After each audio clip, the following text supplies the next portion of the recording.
welcome back, Fantasy Fiction Fanatics. It's great to see you again, and I hope you're doing well. Today's class is going to be on the next set of chapters for Magic Lost, Trouble Found of the Raine Benares series, chapters 19 through the end.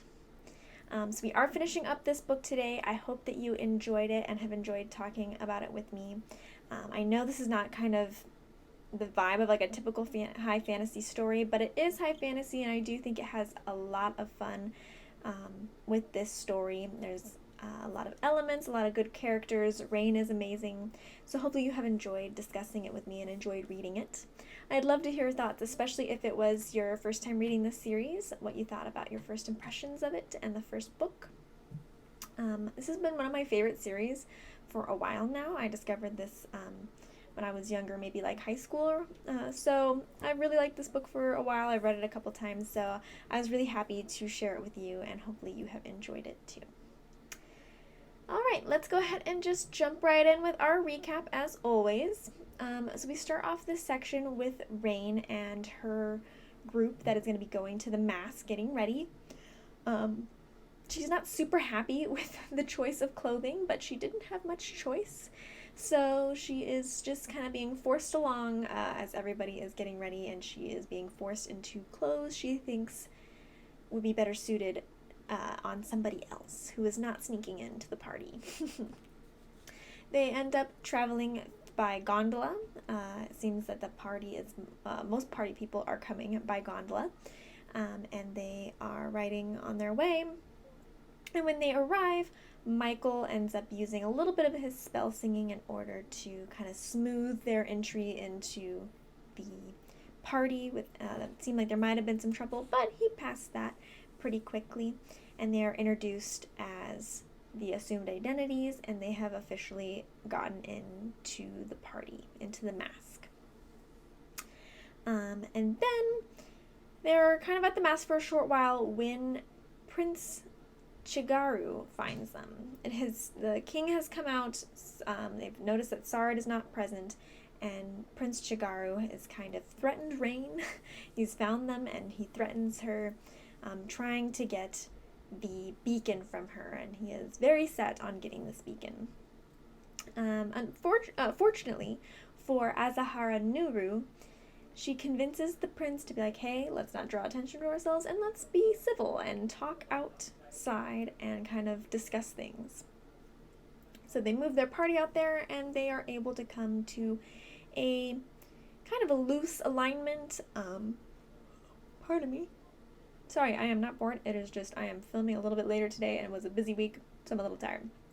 Anyway, they end up having this little loose agreement with each other and decide to be kind of friends for the moment, at least to get the Saghred and to get it to a safe location so as Saghred not to be able to get it. They go to the mausoleum and find that it is indeed in a catacombs that is beneath the mausoleum, much to everybody's delight. Part of the group goes down, including Raine, to collect the rock. And when they find it, Raine mentally goes into the rock and has a conversation with her father. When she comes back out of the rock, she has already placed the stone in its little cubby case. And they start to leave when they've discovered that Piaris and Vigard have been captured. And Saghred is waiting for them. Lucky them. Saghred takes the prince, Azahara Nuru, Raine, and Piaris with him, and he tells his guards to hold on to Garradin and Michael and stuff in that group. And Saghred takes them out into the ruins.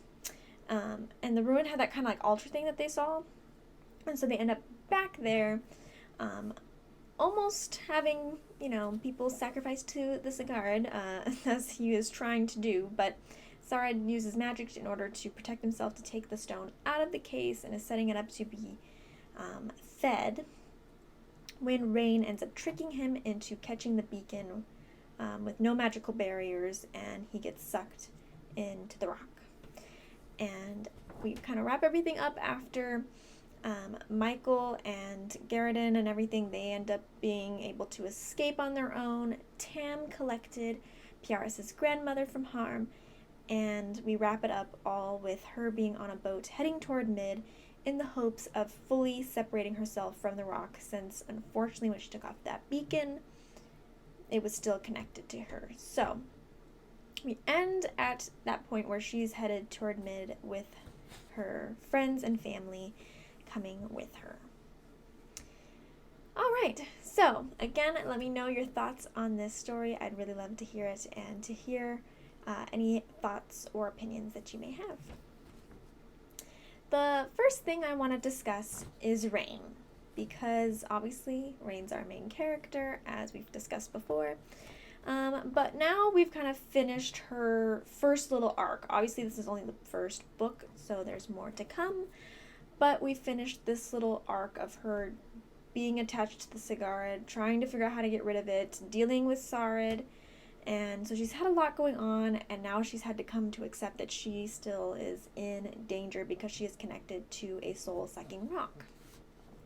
So the first thing in her progression that she's done, at least up to this point, is she's really connected and accepted the fact that she is going to be attached to this rock for a while. She is no longer panicking about getting rid of it.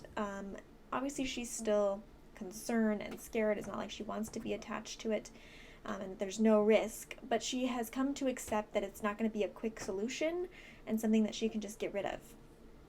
So it's very, very helpful, in my opinion, that she met her dad, and that her dad is, still alive, even if he is in this rock, because that is giving her a way, a better way to accept it and to understand what's going on and to understand her responsibility.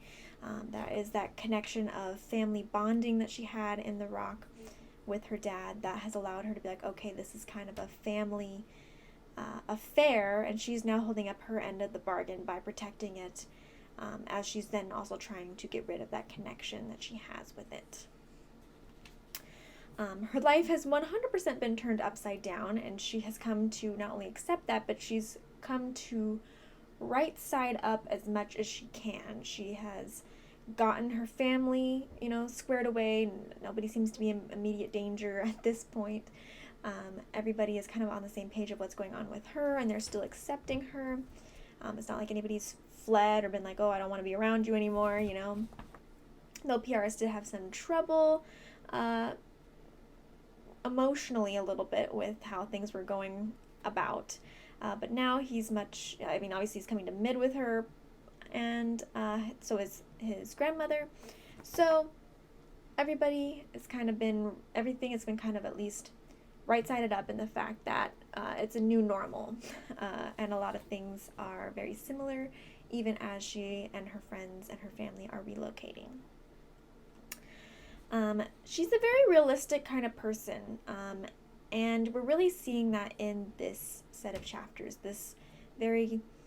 She's very much level-headed, has a good grip on reality, and thinks in realistic ways, which I think is good for her to be attached to this rock. Like, she's the kind of person that you need to be this kind of person in order to survive having this ordeal and having this much power attached to her.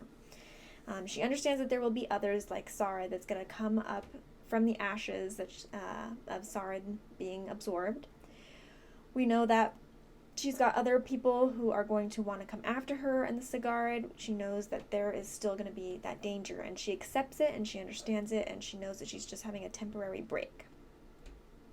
She knows that there are no good answers, or that she has no good answers about what is going on, but she must go with the person who is most likely to help her. So that is Michael right now. Michael is the one that she thinks is going to be able to separate her from the rock and have the best chances of that, as well as who doesn't want to kill her and murder her in her sleep or to take the rock from her. So she has really thought it over and decided, hey, I'm going to go with you, though it has been stated that there might be other reasons she is going as well, some other interests.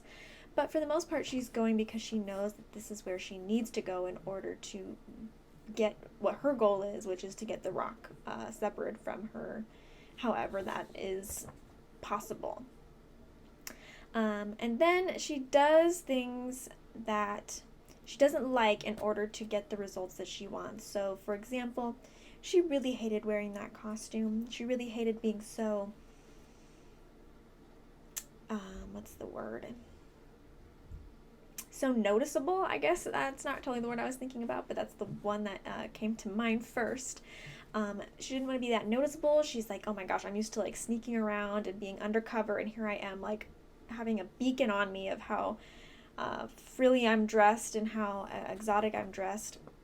But despite how much she hated it and how much she protested it, she still did it. She still understood that somebody else was a more qualified person to make those kind of decisions and to know what's going to be best, and she just let him do his thing. So I think that's very much mature and very good of her, and I think that's helped her a lot through this whole entire process, is that she is somebody who takes guidance from others who she knows has more experience than her, and that's been very, very helpful for keeping her alive and keeping her on a path towards trying to get this Saghred out of her life.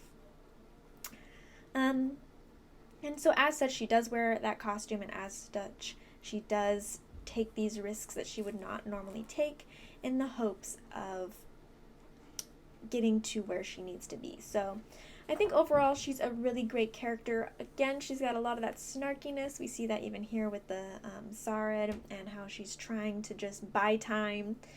I think she keeps a very good positive attitude, even when things are going really, really badly for her and for those around her and she's stressed.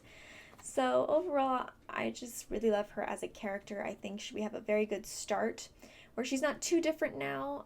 She's changing a little bit and she's growing, but obviously we still have several more books for her to move forward more and to change more and to have more experiences understanding who she is and where she comes from. So hopefully you enjoyed her as much as I did, but I always think, especially from first person point of view, is that we take a good look at the main characters, see where they change, and see why they were selected to be the main character and the point of view of the story. So definitely think Raine was a good fit for this novel and for this series so far. Next, let's go ahead and talk about the climax of this story. So the climax, I feel like, is very casual in this story versus other like high fantasy stories or other stories in general.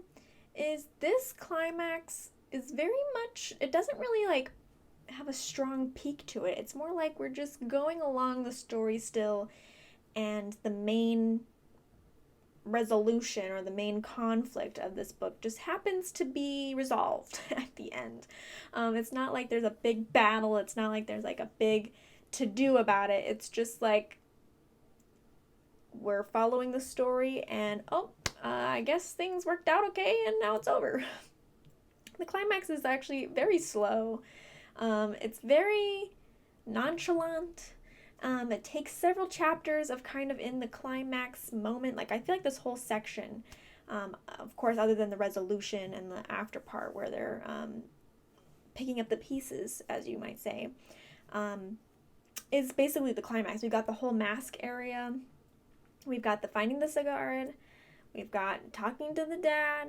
We've got Saghred. And of course the main climax is supposed to be defeating Saghred and getting away from him and retrieving the rock and yay, win the day. But it feels like it's just a part of the whole thing. It feels very natural, very much not like, again, like a climax usually you think of, especially like if you're in a writing class or something like that, they talk about how like, oh, you've got your story and then you got the climax which peaks and then you've got your quick resolution of finishing up the book. And this one doesn't do it. It's kind of more like, it's like, okay, we're doing little blip and then done. Like, it's not very exciting. It's not very climactic. It's not very extraordinary. And part of me likes that. I kind of like that it's not this epic battle. It's not an epic battle with, a god. It's not facing off against the gods and just hoping that you're going to survive through it and like the tension. There is the tension of like what's going to happen. Is someone going to get sacrificed to the Saghred? That's 100% true. There is that tension. You know you're in the grips of the bad guy, but it's not like she's facing off with him. It's not like he's, about to cut somebody's throat. He is about to sacrifice them, but it's very much a nonchalant thing. He kind of treats it that way. It's like, oh, we're just prepping up some food, and sure, it is a problem, and it is something that causes tension, but at the same time, it's not quite the same as like holding a gun to somebody's head. It's not the same imagery and the same feeling as like the physical aspect of battling and being at war or something of that nature. And she doesn't have like a highly exciting moment. We just have the toss of the beacon where she finally realizes, oh, I've got a way that might work, might make it so we can get away with this. And she just tosses that beacon and is like, catch. And he catches it and he's gone. It's a very simple, easygoing move. It's not even like she like throws it at him, is trying to like bludgeon him with it or anything. She's just like an underhanded like toss. And he catches it and he is no more. Or at least he's in the rock. I mean, it's not like he's dead. He's still around for him to be whispering in her ears. So it makes the situation very, I don't want to say sudden. It's just very, it's a blip. It's a little blip, and it's unexciting in its conclusion, and yet still it gives some satisfying reward at the end. It's very much in the stream of things, and we just are like, oh, I guess we kind of win. But then as you're setting off on this adventure for the resolution, where she's on that boat and she's heading out and she has survived for a little longer and she's trying to get answers, we recognize like, oh, hey, like we got rid of a bad dude. Like we got a way around him, and there's a possibility that he might not be coming back. There is also a possibility that he might, since he's not dead, and we do know that he's whispering to her through the rock. But we understand, like, hey, like, we won the day. And now we're moving forward, and we're seeing new horizons. So I think it's pretty interesting, like, if we're going to compare it to, like, a Dragonlance that we've covered on this story, or, Belgariad that we've covered on this story, on this channel and everything. We've covered that. And they're very different, much more climactic, much more exciting climaxes and resolutions, while this one is very much nonchalant, very much just passes under the radar, and I just think it's very interesting. It still gives us that same good feeling like, oh, hey, we're moving forward and we won the day. But it's not the same as like having a big, huge battle. So it just depends on what kind of storytelling that you like. It does depend a lot on the kind of story that it is, and it fits very, very well for this story. It doesn't need to be very like battling and so that's not who Raine is. That's not how Raine is. She's much more of a sneaky person, someone who is smart and just figures out how to get out of situations, and that is what she did. Is instead of trying to defeat him, she just tried not to be captured by him anymore, or to find a way to send him away. So I feel like it's very fitting for this story, even if it is different and it's a little more chill and relaxed than some other climaxes that we have. And of course, this is always just a mini climax, not the huge overarching climax, because we still have more books. But we have other stories that we've had a little bit more of a challenge or an obstacle that was overcome, that was a little bit more of a dramatic one. But maybe this is just our little mini start. Maybe this is our little mini boss. And then we will keep moving forward. And then maybe we will get that big fighting a god climax at the end of the series. It just depends. But I do think that it is nice to kind of have just a smooth ride as we're going through and just gently defeating the enemy and moving forward. I think it's a nice change from some of the other climaxes. Let me know, were you wishing for something more? Were you like surprised by how it ended? Surprised by how all of a sudden we're like, oh, I guess we won the day? Or if you felt like it was very natural, yes, no, if you cared, whether you noticed it or not.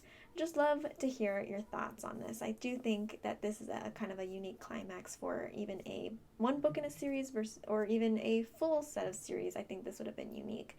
So I just wanted to mention it, talk about it with you guys, and get your feedback and see what you think as well. All right, so now let's go ahead and do our transitioning to the next book, as we always do.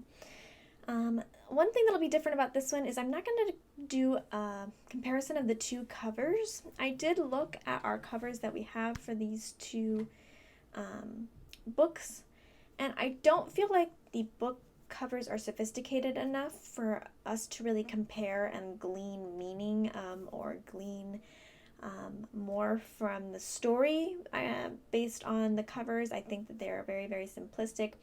Both of them just show Raine with some kind of sword or something, and a different background, probably because she was in Mermia and then she's in Mid. So it's not really enough context for us to kind of, like the Belgariad or the Dragonlance ones, where we can kind of pick and piece together the little things that are on the front to kind of guess what's moving us through this book. So that'll be a little bit different for us with the comparison and the transition. So sorry about that. I always really like looking at the covers.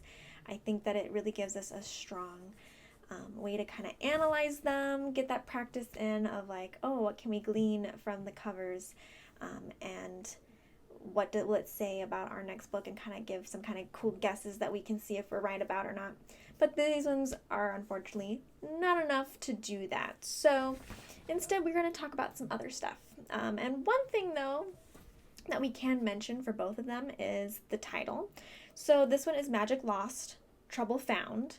Though I think that's interesting that it's Magic Lost, and the fact that Raine has now got a lot more magic. So definitely Trouble Found, though. She has 100% found trouble. So I wonder what the Magic Lost is really pertaining to. If you have a thought, please let me know. I would love to hear about it and love to see what you think in terms of this book. The next one is called Armed and Magical, which I think is pretty self-explanatory. She is armed with a bunch of knives and swords and things like that. She does know how to use her metal, as she might call it, and she's definitely a fighter. And magical, because she is, magical. She deals with magic. She's around magic users. So the magical could mean a lot of things. So I do like that title, and I do think that it is very fitting of Raine, and probably very fitting of whatever trouble she ends up getting into. So those two are very little snippets of the story. They do, for me at least, capture the essence of Raine. After reading it especially, I feel like that it portrays her kind of personality a little bit, even with those titles. So what do you think about those titles? Do you think they're too simplistic? Do you think they're too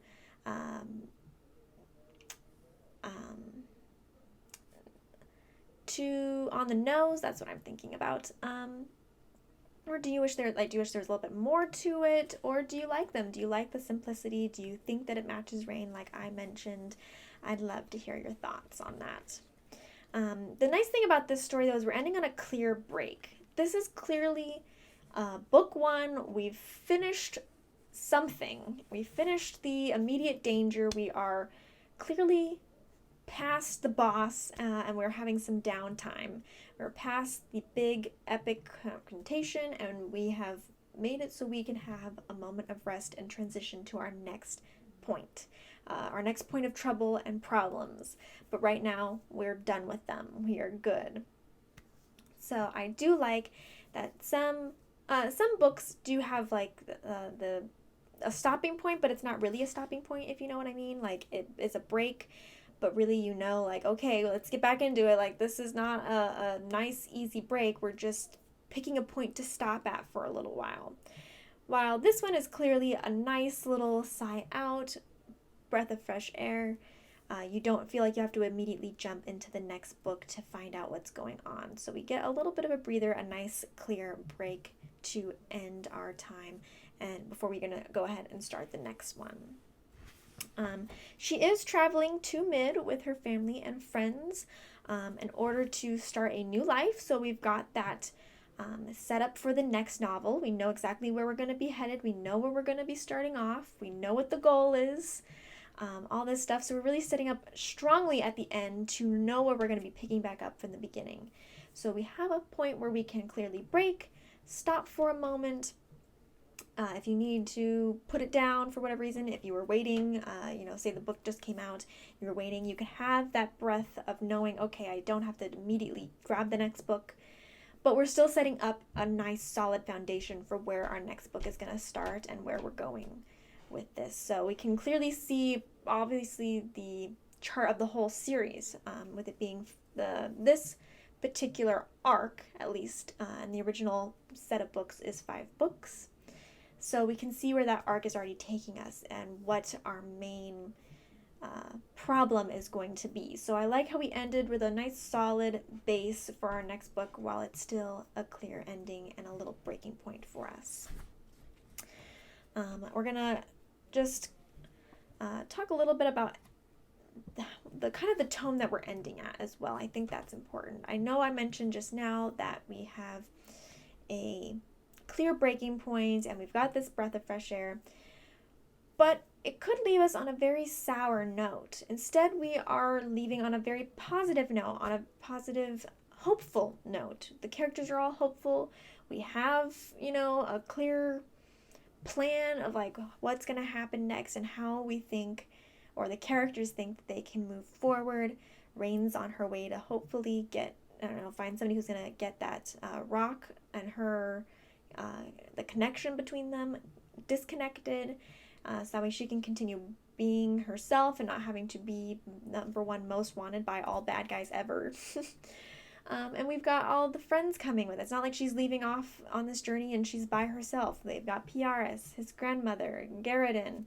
Everyone's going. Tam isn't, of course, but we do have that nice heated goodbye, and it is pretty certain, based on Raine's comment and how it is left, that he's probably not out of the series forever. We've got Michael going with her, which she's starting to warm up to him a little bit. And obviously we know that Phelan is a pirate and will likely stop by Mid sometime. Not for sure or not certain how soon, but it is always the possibility that her family can come visit her wherever she's at. So we've got this nice positive, uplifting feeling. Raine is feeling good. She's positive about what's going to happen and her future. So it's really nice to leave it on this high note, clear break, breath of fresh air moment. I don't know about you, maybe you would prefer to have something that we're ready to just jump in and dive to the next book, but I think the events and the characters drive you to want to read more and are pulling you more towards getting in closer to that next situation in the hopes of her being disconnected from that rock. Or to find out if Saghred is really gone for sure. Or possibly to figure out if her dad is going to be a character now that we know that he is actually alive inside the rock. There's so many possibilities that I think drive the reader toward picking up the next book, even if it's not one of those endings where you're on a cliffhanger or you're really just in a bad place and you want to try and get that character back out of that bad place. So, I just think it's a little, like the climax being different, I like this being a little bit more of a wrapped up bundle with a little bow, ready for us to then pick up the next package and unravel it and see what's going to happen. What are your thoughts? What are your thoughts on this ending? Do you think it's too sugary sweet? Do you want more? Do you love it the way it is? Let me know down below. And do you feel drawn to pick up the next book? That's always the most important thing on a series, is do you want to read more? Are you interested? Did the characters invest you? For me, they did, but for you, I'm not sure. I would have to hear your thoughts, and I look forward to hearing them and to see if you are going to continue forth with the series or not. Last but not least, let's do the nitty gritty. So I've got 3 things as usual. I like how this whole story is over in a course of about 4 days. And that's including the resolution, them shipping out to Mid. I think it's very interesting that we have a lot going on. I mean, she gets the beacon and the connection. She's trying to figure out what's going on with herself. We've got people who are dying. We've got Saghred and Michael chasing after her, and she's not really sure why, because she doesn't know yet what it is. She's been kidnapped with PRS by the prince. She's escaped from him. She's met Michael. She's trying to figure things out. You know, they have the whole mask, and then the finding the Saghred and defeating Saghred. So there is a lot that happens in this whole story, and it's very fast-paced and moving, that you don't realize that, oh my gosh, all of this happens in the course of about 4 days. And she makes a comment that they're going to the mask, and it's only been 2 nights. So this would be night 3 that she's in so far. So it's pretty crazy how condensed all of the events are, and how rapid that they happen, and how much her life changes over just a tiny amount of time, just a matter of days. And she's had to do with so much, and her people around her have changed so much. Like PRS has had a lot of events that have changed him and that have progressed him into growing. So it's pretty amazing what can happen in such a short, packed time. Next, we also seem to be developing a bit of a love triangle between Tam and Michael. It's kind of had hints with Michael. We've got definite, strong emotions from Tam. We've got a little bit of reciprocation for Tam with Raine, and we've got a lot of flirtation with Michael. So we'll see how this moves forward. Of course, the romance is not the main thing, but of course romance, at least for me, is always fun to have involved in a story. But I don't really like love triangles very much. It depends on how well the author does them. If it's too strong or if it's going on too long, that can always be frustrating to me. So I guess we will find out if it is a frustrating love triangle, or if it is a well done triangle, or if it really ends up being a triangle at all. We've just really kind of set it up a little bit that way, but we never know. It could be that that's just for right now, and the next book squashes that right down. But we definitely do have these 3 characters circling each other in the romance department. And then last but not least is the people in the Saghred are not actually dead. So Saghred is not dead, and so her dad is not dead. And the question is going to be, what will that involve for a later story? Like, will that actually become present? Will that be important? Will it not? I mean, I think that it probably will be important in the fact that the enemy is not fully, dead and defeated and has been whispering in her ear. But it's something for us to keep in mind as we move forward, because the plot will probably come back to that whether you've read it or not, it's probably a thought in your brain that they've done this for a reason, and that Saghred whispering to her is not a good sign. So that is what I've got for this ending here of Raine. Of course, I'd love to hear your opinions. I'd love to hear your thoughts. So please let me know what you think, if I missed anything, if you liked anything, what you observed. Be happy to learn with you as always. All right. Thanks so much for sticking with it through the rest of this book. I am going to take a little pause with Raine Benares. I know we only did 1 book, and if you are enjoying the book and want to talk about book 2, do not worry, I will come back to it. But we are going to instead move forward with a different series for a short while. From here, we're going to be moving on to the first, not the first trilogy, it's a trilogy in R.A. Salvatore's series. It's going to be Homeland by R.A. Salvatore for the Legend of Drizzt books. So if you're interested in that series or that trilogy, hopefully you will join me in reading and discussing those books. And of course, we will be back with Raine at another time. So if you did like reading about Raine and discussing her, do not fret. We will come back and we will visit her again. But we do have that clean break, and I think it will be fun to dip our toes into the Legend of Drizzt for the time being. Let's move on to the trivia question. If you are a member of the trivia question or coming in and answering. Thank you to everybody who always participates every week. I always appreciate seeing who gives it their best try, who gets it, to see where your guys are thinking based on the questions. So I'm really happy to be able to play this with you, and I really appreciate your participation. This past week's question was in the Narnia series, which Pevensey is the closest to Aslan? And the answer is Lucy. Thank you so much to Tasseloff. You got it correct. You were the one correct answer this week. And I thank you and everybody else who participated and gave it their best shot. If you would like to join in the trivia question or see what it's all about, head over to the blog at fantasyfictionfanatics.net. It's going to be on that right-hand side. It's going to be just scrolling down a little bit on the desktop, and you'll see it.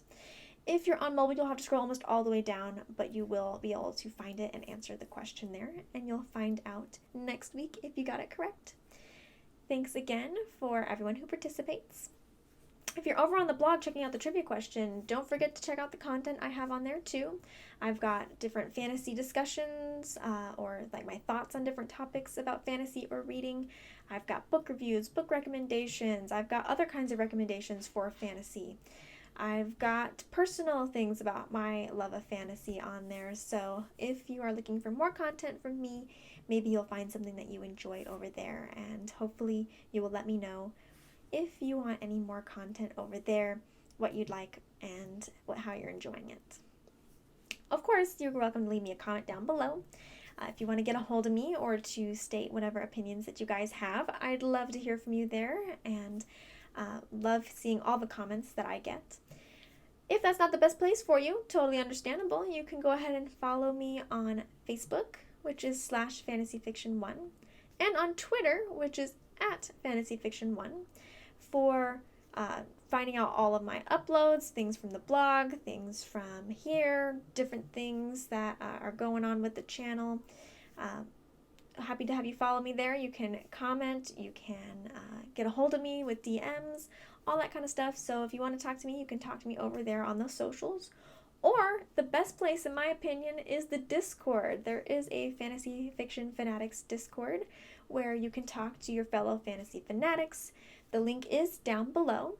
You can talk to me there as well with direct messaging or through the group messaging that we have going on. We've already got over 40 people over there chatting, talking, having a good time. So hopefully you will join us and discuss some fantasy or some non-fantasy related stuff over there with us together. We would love to have you and to hear your thoughts and opinions. All right, I guess that's it from me today. So I guess I will talk to you guys next time. Bye.